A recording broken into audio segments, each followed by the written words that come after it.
अस्सलाम वालेकुम, मैं सेल्फ राना फरहान अली। तो आज हम सेशन स्टार्ट करते हैं अपना फॉरेक्स एनालिसिस का।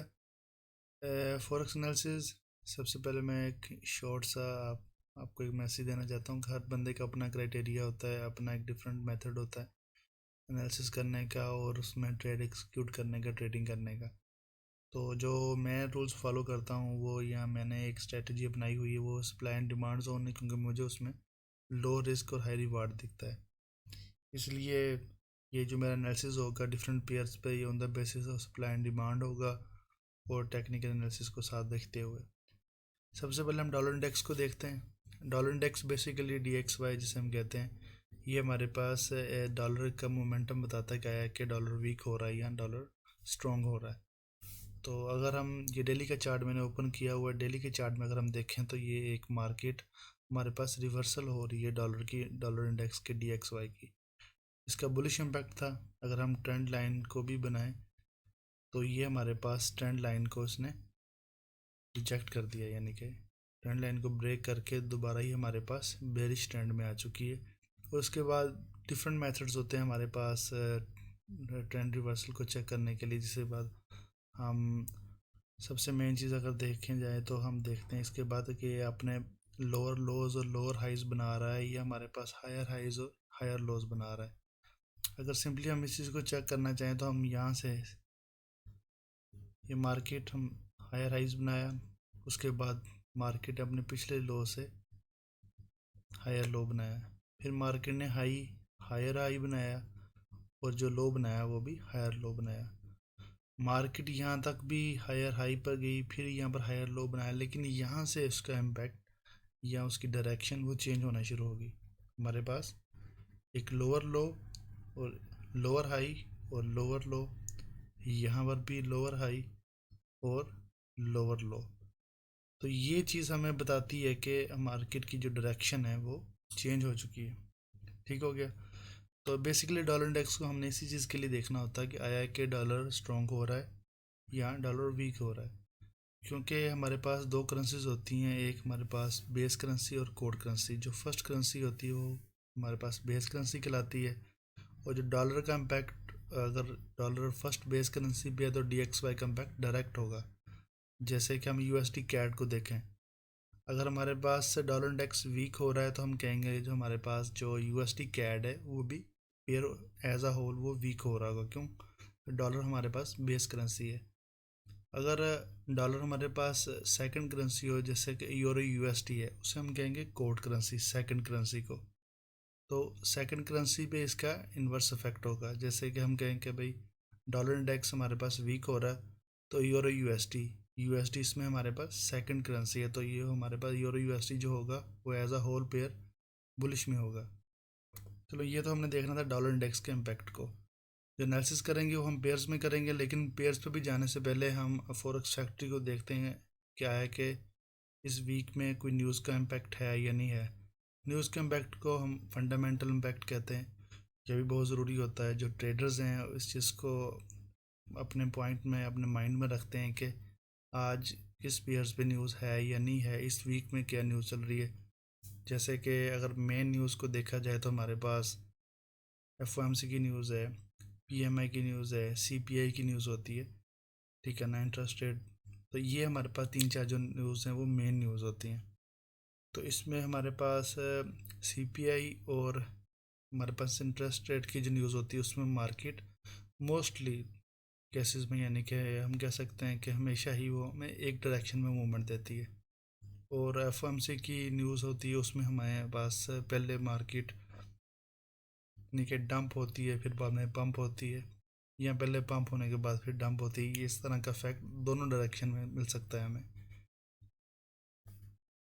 यूरो USD पे चलते हैं। यूरो USD का सबसे पहले एनालिसिस करने का एक पॉइंट ऑफ व्यू यही है मेरा कि सबसे पहले हम उसे हायर टाइम फ्रेम में देखते हैं।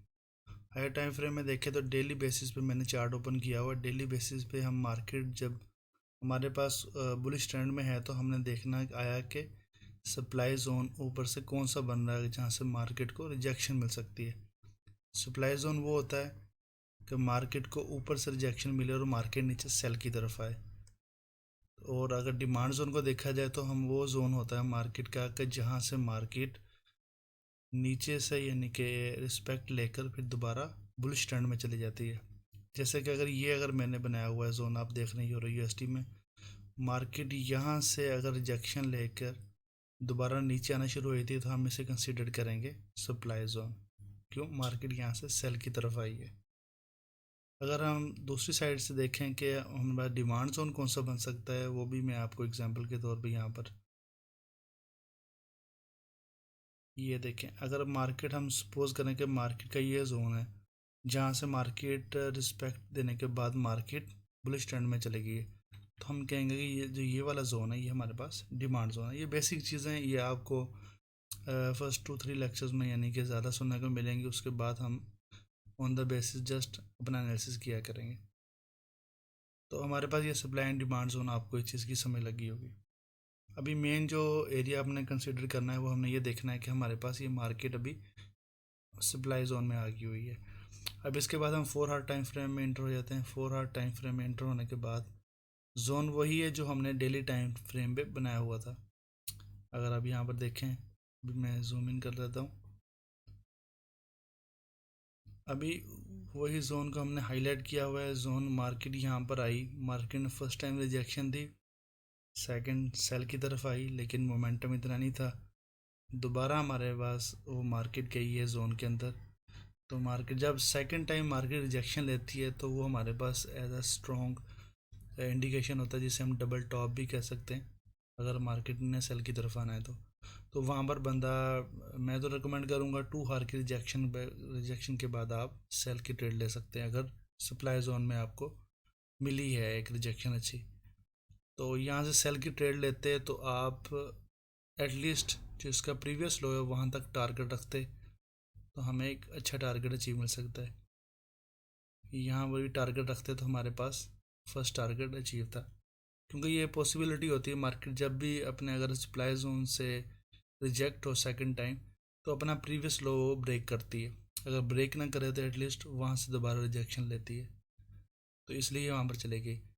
लेकिन अगर हमने ट्रेड्स 2 ट्रेड्स लगाई होती, एक का टारगेट हम ये हाई रखते, एक वैसे ही ओपन कर देते कि मार्केट यहाँ से रिजेक्शन के बाद नीचे तक आ सकती थी। पॉसिबली कि ये वाला जोन उसका ये बना हुआ है रेड कैंडल वाला, कि यहाँ तक आ सकती, तो मार्केट का एक ट्रेड हम यहाँ तक भी लगा सकते थे कि आया कि एक प्रॉफिट हमने क्लेम कर लिया। उसके बाद जो हमारा था एसएल वो ब्रेक इवन पे सेट कर दिया और मार्केट को नीचे चलने देते, तो फिर भी हमारे पास यहाँ तक एक अच्छा रिवार्ड मिल जाना था। ठीक है। उसके बाद मार्केट यहाँ से रिजेक्ट हुई, दोबारा रिजेक्ट होने के बाद यहाँ पर आकर दोबारा सप्लाई जोन में हमें उसने रिजेक्शन दे दी है। और यहाँ पर आप ट्रेड ले भी सकते हैं, लेकिन मार्केट जितनी मरतबा अपने जोन को टेस्ट करेगी, 2 मरतबा हो तो हमें स्ट्रॉन्ग रिजेक्शन मिलती है। 2 से ज़्यादा मरतबा रिजेक्शन मिलने पे आ जाए तो वो उसे हम वीक कंसीडर करते हैं। अब इसे 2 हार्स में देखते हैं। 2 हार्स में हमें एक अच्छा रिजेक्शन मिला यहाँ से एक पहली कैंडल बनने के बाद ये वाला पॉइंट हम अपने एसएल पे रख कर, ये वाला पॉइंट जिसे मैं रेड में इंडिकेट देता हूँ, तो हम इस पर टारगेट रख सकते थे कि मार्केट ने यहाँ से रिजेक्शन के बाद यहाँ तक मार्केट पहले आई ही चुकी है, तो इसलिए पॉसिबल ये था कि हम मार्केट का ये वाला जोन रख सकते हैं। लेकिन ये वाला जोन इतना अचीव करना इतना आसान नहीं है, इसलिए हम इसे पॉइंट्स में ब्रेक करते हैं कि आया कि हमारे पास सबसे पहले टारगेट कौन सा है, फिर कौन सा टारगेट। ये जो मैंने नीचे रेड लाइन लगाई है, रेड लाइन, तो ये हमारे टारगेट्स हैं। फर्स्ट हमारे पास एक जोन यानी कि यहाँ से रिजेक्शन के बाद 2 हार्स की कैंडल में, तो ये हमारा फर्स्ट टारगेट हो सकता है, ये हमारा सेकंड टारगेट, ये हमारा थर्ड टारगेट।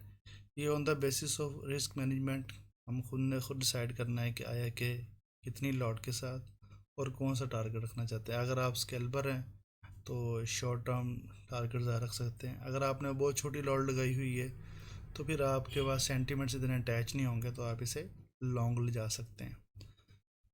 जो सेकंड जो चीज़ है, आप लोगों के जो माइंड में कन्फ्यूजन होगी कि आया कि हम जोन कैसे सेलेक्ट करते हैं।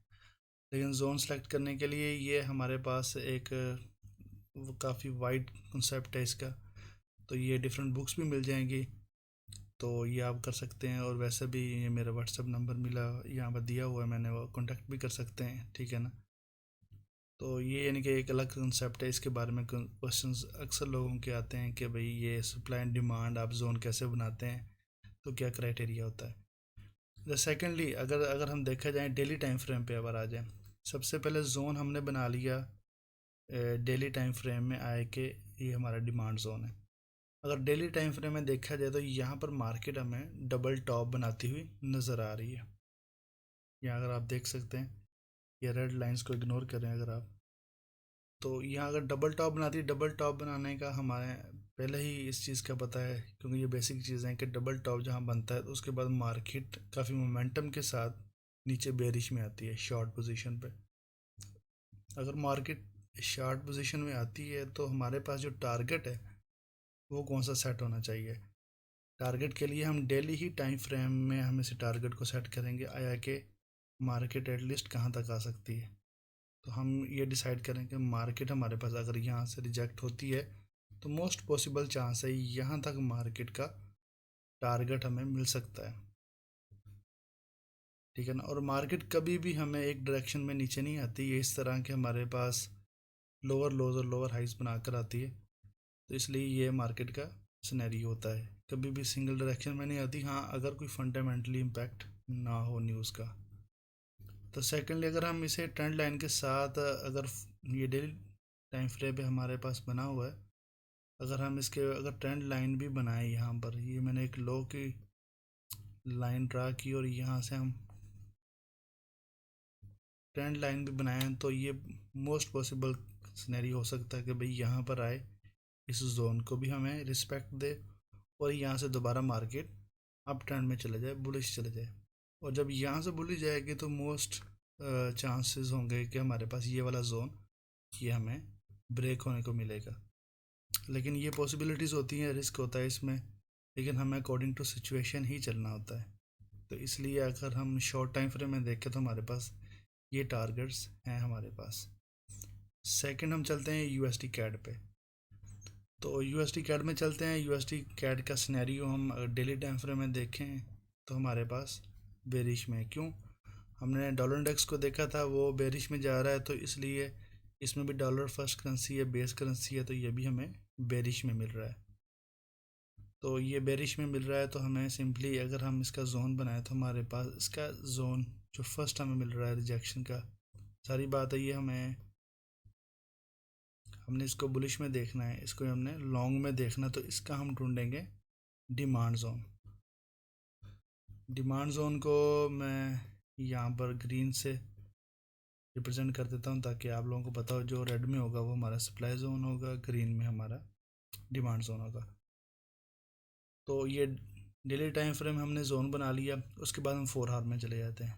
4 आवर में देख लें डेली टाइम फ्रेम में जो हुआ है उसको रिस्पेक्ट दी उसने, मार्केट यहाँ से रिजेक्शन मिली, फिर यहाँ पर आई रिजेक्शन मिली, थर्ड टाइम आई रिजेक्शन मिली। अगर हमारा एस एल इसका लो होता है, ये जो बॉटम पे लाइन है हमारे पास डिमांड जोन की, तो मार्केट ने इस लो को ब्रेक नहीं किया। हाँ, इसमें हम मार्केट के अपने ब्रोकर के स्प्रेड का मार्जिन रखते हैं, इसमें थोड़ा सा एस एल से नीचे लगाते हैं। तो हमारे पास टारगेट अगर हम देखना चाहें तो इसमें क्या होना चाहिए था, जैसे कि मैंने पहले बताया ये बुलिश में है, तो हमें नीचे से ट्रेड ले रहे हैं, हम लॉन्ग की ट्रेड ले रहे हैं, तो हमने इसका हाई हाई रखना होता है जो प्रीवियस मार्केट ने हाई बनाया हुआ है। इस प्रीवियस हाई को देखें तो अगर हम यहाँ पर एक हॉरिजेंटल रे बनाएं, ये हमारे पास टारगेट फर्स्ट, ठीक है ना। सेकंड हम लेफ़्ट साइड को देखना है, हमने हमेशा मार्केट के लेफ़्ट साइड को देखना है कि हमारे पास टारगेट कौन से मिल रहे हैं। सेकंड हम ये देख सकते थे ये टारगेट है हमारे पास। उसके बाद लेफ़्ट हमारे पास ये एक हमारे पास सपोर्ट आ रही है, ठीक है ना। हमने डिफरेंट पॉइंट्स को हाईलाइट करना है कि आया कि हमारे पास कौन कौन से पॉइंट्स बन सकते हैं हमारे टारगेट्स के।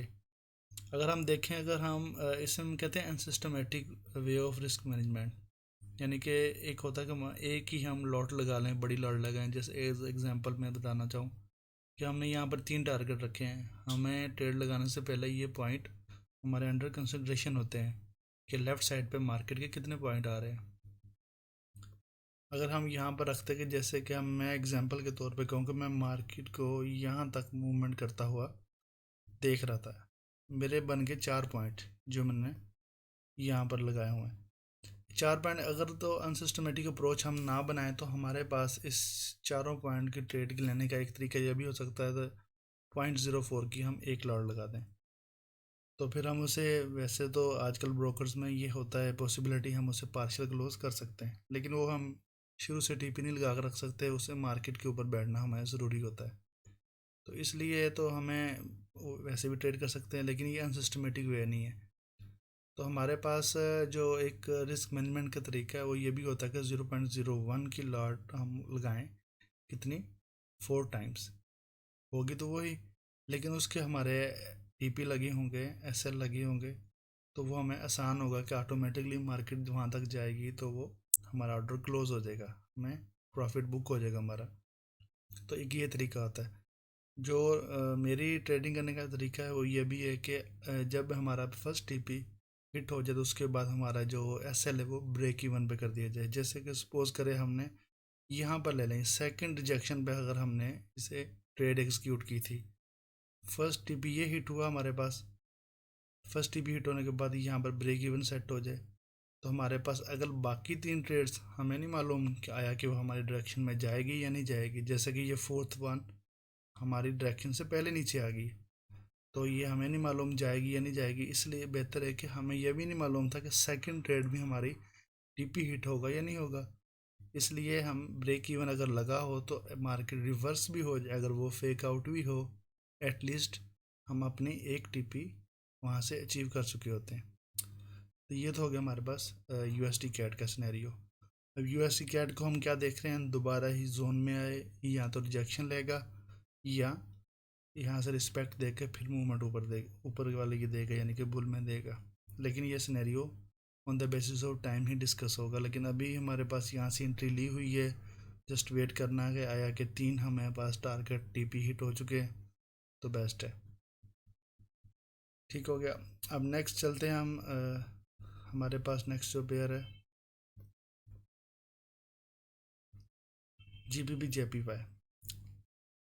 अच्छा जी, जीपीपी जेपीवाई भी एक अच्छा पेयर है, हालांकि ये हमारे पास मेजर पेयर्स में नहीं आता, लेकिन एक अच्छा पेयर है, इसलिए अंडर कंसिडरेशन रखते हैं, क्योंकि इसकी मूवमेंट अच्छी लगती है हमें कि एक अच्छी ट्रेड देता है। जीपीपी जेपीवाई को देखें तो अगर हम इसका ओवरऑल सिनेरियो देखें, डेली टाइम फ्रेम हम चेक करते हैं। डेली टाइम फ्रेम में ये हमारे पास एक बेरिश ट्रेंड में हमें नज़र आ रहा है। बेरिश ट्रेंड अगर इसमें समझाने की कोशिश करूँ, ये हमारे पास लोअर लो, फिर लोअर हाई, फिर लोअर लो, फिर यहाँ पर लोअर हाई बना के एक red candle they the daily time frame में, और मेरा ये पॉइंट ऑफ व्यू की अब सेल में। ठीक हो गया, ये तो स्नैरियो हो गया हमारा ट्रेंड का। अब इसके बाद में इसको 4 हार्स में चले जाते हैं, 4 हार्स में मार्केट का ट्रेंड देखें, लेकिन जो मेरा स्नैरियो है वो 2 हार्स पे होता है कि 2 हार्स पे हम इसे चेक करें कि हमारे पास क्या मूवमेंट दे रहा है। और ये हमारे पास एक वेज बनाया हुआ मैंने, राइजिंग वेज जिसे कहते हैं। राइजिंग वेज जब भी बनता है उसमें हमने शॉर्ट की पोजीशन ढूंढनी होती है। शॉर्ट की पोजीशन कैसे ढूंढनी होती है, जब तक हमारा वेज के अंदर चल रहा है तब तक हम इसका कोई सिनेरियो नहीं बता सकते आया कि ये हमारे पास शॉर्ट है या नहीं है। हाँ, जब इसे ब्रेक करे, वेज को ब्रेक करने के बाद हमें दोबारा रिजेक्शन दे, ठीक है ना, बुलिश ट्रेंड में, यानी कि हमें मोमेंटम नज़र ना आए और वहाँ से एक लोअर लो बनाए, तो हम इसे सेल कर देते हैं। और एक चीज़ और भी हमें इसमें देखनी होती है कि हमें मार्केट जब हमें राइजिंग वेज हो या जो भी हो, लेकिन वो अपने लेफ़्ट साइड से एक रिजेक्शन जोन हमेशा बनाती होती है। जैसे कि अगर मैं इस पॉइंट ऑफ व्यू को देखूं, जो ये बना हुआ है, ये हमारे पास, इसमें मेरे पास एग्जैक्ट कैंडल्स की हाइज और लोज को मैच नहीं होता, लेकिन मेन मकसद यही कि आपको कॉन्सेप्ट बताना, आपको एनालिसिस करना बताना।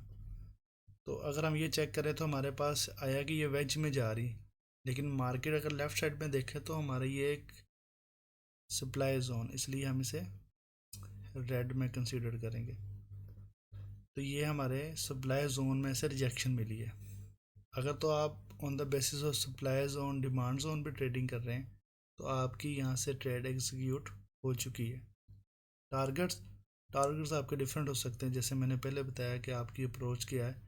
अगर आपने लॉट हाई लगाई हुई है तो फिर आप टारगेट छोटे रखेंगे, लेकिन ये मैं रिकमेंड नहीं करता, क्योंकि छोटी लॉट के साथ बड़े टारगेट ढूंढे जाएं, आप पिप्स को ढूंढें, प्रोसेस पे जाएं, प्रॉफिट पे ना जाएं, क्योंकि जब प्रोसेस पे ग्रिप होगी तो आप प्रॉफिट खुद ब खुद हो जाएंगे।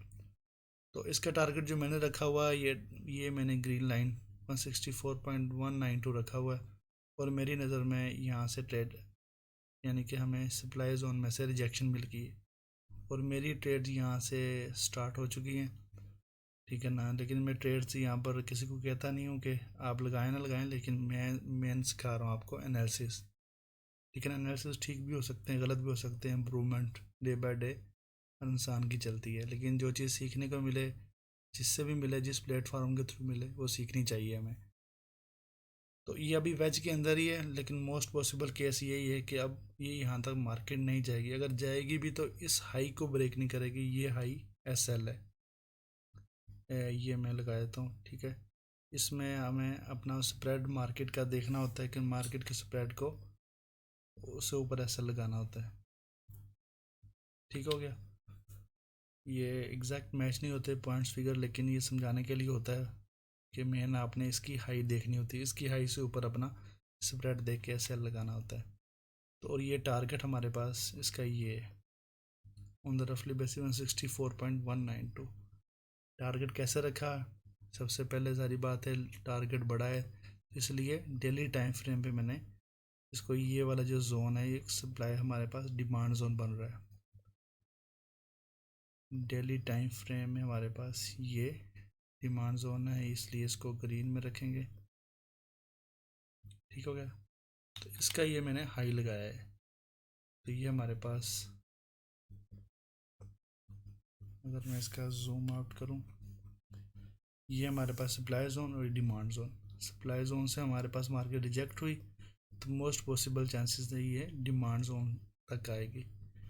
अगर इसका हम सिनेरियो देखें, रिसेंटली मार्केट का ये डिमांड जोन नया था, तो इसने मार्केट यहाँ पर सेकंड टाइम रिजेक्शन मिली है इसे, फर्स्ट टाइम में मार्केट नहीं गई, सेकंड टाइम रिजेक्शन मिली है, तो फिर यहाँ से ऊपर गई। जैसे ये देखें, ये फर्स्ट टाइम रिजेक्शन मिली यहाँ से, ये तो रेड कैंडल थी, इसमें कोई फंडामेंटल इम्पैक्ट भी हो सकता है नहीं उसका, लेकिन हमने देखना कि मोमेंटम हाई आया, यहाँ पर मोमेंटम ब्रेक हुआ, एक बुलिश हमें ट्रेंड देखने को मिला, लेकिन दोबारा यहाँ से रिजेक्शन मिली है, तो हम यहाँ पर अपने ट्रेड एक्सिक्यूट कर सकते हैं। लेकिन जब market out of the direction trend के उलट जाती है तो बिल्कुल ये ऐसी विक्स बनाकर जाती है, यानी कि उसमें इतना मोमेंटम नज़र नहीं आता है, कभी ऊपर कभी नीचे वेज में गई है। लेकिन जैसे कभी यहाँ पर देखें तो मार्केट अपने ट्रेंड में आई है, इसमें शॉर्ट जाना था, शॉर्ट का मोमेंटम ज़्यादा, तो बड़े यानी कि एक स्लाइडिंग इम्पैक्ट के साथ, यानी कि एक बड़ी तेज़ी के साथ यहाँ पर नीचे आई है, एक बड़े ख़ास मोमेंटम के साथ। इसलिए अगर अब ये शॉर्ट जा रही है तो अब यही एक्सपेक्ट किया जा सकता है कि मार्केट अब भी उसी मोमेंटम के साथ नीचे इस जोन तक आएगी, ठीक है। ये GPB JPY हमें कंसिडर कर लिया। अब आ जाता है गोल्ड। गोल्ड मैं बिगिनर के लिए नहीं सजेस्ट करता कि गोल्ड पे आएँ, कि गोल्ड का पिप्स का जो सिनेरियो होता है वो डिफरेंट होता है बाकी से। गोल्ड को भी हम डेली टाइम फ्रेम में चेक करेंगे कि डेली टाइम फ्रेम हमारे पास क्या है। डेली में चेक करेंगे, जोन बनाने का तरीका ऑलरेडी मैं डिस्कस कर चुका हूँ, लेकिन अगर आपने इसके मज़ीद डिटेल में सीखना है तो वो आप या तो बुक में कोई अच्छा ट्यूटर हायर कर सकते हैं या कंसल्ट कर सकते हैं, या यूट्यूब में भी अक्सर समझाने को मिल जाता है, या आप बुक्स, मैं रिकमेंड करूँगा बुक्स। अगर आपने सेल्फ लर्निंग करनी है वो बेस्ट लर्निंग है। तो उसके बाद अगर आपने फिर भी कुछ सीखना है तो मेरी इन्फॉर्मेशन कॉन्टैक्ट मेरे चैनल पे मौजूद है। तो अभी हमने ये बनाया हुआ था हमारा डिमांड जोन, ठीक है। डिमांड जोन आया, डिमांड जोन में ये डेली टाइम फ्रेम है, फर्स्ट टाइम रिजेक्शन मिली, फर्स्ट टाइम इससे लेफ़्ट साइड पे क्लीन एरिया था, आपने फर्स्ट टाइम पे कोई ट्रेड नहीं लेनी, ठीक है। हाँ, फर्स्ट टाइम पे आप शॉर्ट टाइम फ्रेम में देख सकते हैं, शॉर्ट टाइम फ्रेम में भी यहाँ पर डेली की टाइम फ्रेम में फर्स्ट टाइम रिजेक्शन है, शॉर्ट टाइम 1 आवर में शायद 2 मरतबा यहाँ पर रिजेक्शन मिल चुकी हो, लेकिन डेली टाइम फ्रेम में देखें तो आपने यहाँ पर सेकंड टाइम रिजेक्शन मिली, फिर यहाँ पर थर्ड टाइम, यानी कि ये हमारा एक स्ट्रॉन्ग डिमांड जोन बन गया कि मार्केट यहाँ से बुलिश इम्पैक्ट हुआ और इसने इसके लो को ब्रेक नहीं किया। अगर मैं जूम करके दिखाऊं तो इसने इसके लो को जो पहले बना चुकी उसको ब्रेक नहीं किया। अगर हमने यहाँ से भी ट्रेड ली होती, ये हमारा लो एसएल होता, तो फिर भी हमारी ट्रेडें अभी तक चल रही होती। ठीक है ना। ये अब हम देख रहे हैं कि मेन डेली टाइम फ्रेम में देखने का मकसद होता है हमें ट्रेंड पता चलाना होता है कि ट्रेंड किसकी तरफ है। ट्रेंड बुलिश है तो हमने लॉन्ग की ट्रेड करनी है, बुलिश की ट्रेड करनी है, बाय की। अगर ट्रेंड हमारा बेरिश है तो हमने शॉर्ट की ट्रेड करनी होती है। अकॉर्डिंग टू ट्रेंड हमने ट्रेड करनी होती है, क्योंकि ट्रेंड के अकॉर्डिंग ट्रेड करेंगे तो हमारे पास एंट्री थोड़ी सी गलत भी लग जाए तो ज़्यादा चांस होता है कि ट्रेंड हमें बड़ी जल्दी वो एंट्री हमारी ब्रेक इवन पे बंद करवा सकता है, प्रॉफिट में भी ला सकता है। ये आपने एक्सपीरियंस के साथ सीखोगे, डेमो पे ना सीख सकते हो, ना आप सीख सकते हो ऐसे वीडियोस सीखने के लिए, लेकिन आपको रियल मनी के साथ सीखना पड़ेगा। जब तक लॉस नहीं होगा तब तक नहीं सीखोगे। ठीक है, ये हमारे पास डेली टाइम फ्रेम में हमें बुलिश इम्पैक्ट था। इसके बाद हम चले जाते हैं 4 आवर में। सारी बात है, अब मार्केट को अगर हम बुलिश में देख रहे हैं तो हमने इसकी बुलिश की ट्रेड पकड़नी है, आगे लॉन्ग की ट्रेड। अगर 4 आवर में देखते तो मार्केट में यहाँ पर हमारे पास एक रिजेक्शन मिली। अगर लेफ़्ट साइड पे रिजेक्शन नहीं है तो हमने इसका वेट करना है मार्केट का सेकंड टाइम इस जोन से रिजेक्शन ले दोबारा। तो मार्केट के फर्स्ट टाइम रिजेक्शन मिली, सेकंड टाइम मार्केट दोबारा फिर घूम के यहाँ पर आई है, फिर रिजेक्शन मिली, उसके बाद ये ट्रेड हमारी एग्जीक्यूट हो गई इस पॉइंट से। ठीक हो गया। इसका में फंडामेंटल इम्पैक्ट भी था, इस वजह से ये विक्स काफ़ी हाई आई हैं। लेकिन फंडामेंटल पे अगर ट्रेड लगानी है तो थोड़ा सा कॉन्फिडेंस के साथ और छोटी लॉट के साथ, क्योंकि सेंटिमेंट्स पे अगर आप कंट्रोल नहीं कर सकते। तो अभी इसका पॉसिबल टारगेट ये है कि ये अब मार्केट को अगर हम इसमें डिवाइड करें अपने टारगेट के हिसाब से, तो फर्स्ट टारगेट ये था हमारे पास, फर्स्ट हाई। सेकंड टारगेट हमारे पास ये है, और थर्ड टारगेट हमारे पास ये वाला जो बिल्कुल हमारे सप्लाई जोन के पास है। तो ये हमारे पास टारगेट्स हैं। और आप ये देखेंगे ये जोन जो मैंने सप्लाई जोन बनाया हुआ है, ये कहाँ से बनाया है, कहाँ से मार्केट रिजेक्ट हुई है। तो लेफ़्ट साइड पे हमेशा देखेंगे मार्केट को, जब भी आपने एनालिसिस करना है मार्केट की लेफ़्ट साइड देखनी। तो ये मैंने इसका सप्लाई जोन बनाया हुआ है, इसको 2 आवर्स में चेक करेंगे तो आपको ज़्यादा बेस्ट पता चलेगा कि हमारे पास ये कौन सी कैंडल्स को देखकर किन की बेसिस पे हमने ये बनाया हुआ है। ये मार्केट ने हाई मारी थी, ठीक है ना। उसके बाद हमारे पास ये इसका मैंने एक पॉइंट सेलेक्ट किया है। ये पॉइंट कैसे सिलेक्ट किया है, फिर वही बात आई थी कि आपको इसके लिए सेल्फ लर्निंग करना पड़ेगी या सप्लाई एंड डिमांड सीखना पड़ेगा। अगर आप वो लेफ़्ट साइड पे नहीं भी लेते सप्लाई जोन को, आप मार्केट के यहीं पर हम सप्लाई जोन बना सकते हैं। कैसे बना सकते हैं उसका मैं आपको एक शॉर्ट सा तरीका बताता हूँ कि आप मार्केट को यहाँ से इसने हाई बनाई, हाई बनाने के बाद मार्केट बार बार रिजेक्ट हो रही, जब भी हमारे पास बड़ी विक्स आए या एक बड़ी कैंडल्स आए तब हमने ट्रेड एक्सिक्यूट नहीं करनी है। मार्केट जब भी हमारे पास रिवर्सल में होती है वो हमारे पास लो कैंडल्स बनाती है। कैसे, अभी मैं आपको बताता हूँ। ये बुलिश इम्पैक्ट था हमारे पास, ये एक 3 स्ट्रॉन्ग कैंडल्स बनी बुलिश की। उसके बाद ये एक हमें डोजी टाइप कैंडल मिली है। इसके बाद मोमेंटम उसका लो हुआ, पहले उसने हमें शो किया कि हमारा मोमेंटम यहाँ पर बुलिश का लो हो चुका है। अब उसके बाद बेरिश ट्रेंड स्टार्ट हो गया। कभी भी बड़ी विक्स के साथ या इस तरह मार्केट नहीं बताती कि ट्रेंड रिवर्सल हो गया। तो ये एक चीज़ रखनी जहन में, मार्केट में 80% सब्र है, वेट है, और 20% जो टाइम है ना वो हमें मार्केट एग्जीक्यूशन का देती है, जो बिल्कुल हमें प्रॉफिट में आता है। और बाकी इसके और भी बहुत सारे कंसेप्ट हैं, वो हर वीडियो के साथ आहिस्ता आहिस्ता शेयर करते रहेंगे ताकि आपके नॉलेज में इजाफ़ा हो। मेन मकसद वीडियो का ये है कि आपके नॉलेज में इजाफ़ा हो और आपको एक अच्छा एनालिसिस और ट्रेडिंग करने का तरीका है। ठीक हो गया, ये तो था आज का हमारा एनालिसिस। इसमें हमारे पास डॉलर इंडेक्स देखा, यूरो यूएसडी कैड, जीपीवी जेपीवाई, और हमारे पास एंड में गोल्ड। ये हमारा सिनेरियो है। तो इंशाल्लाह मिलते हैं नेक्स्ट लेक्चर में। खुदा हाफिज़।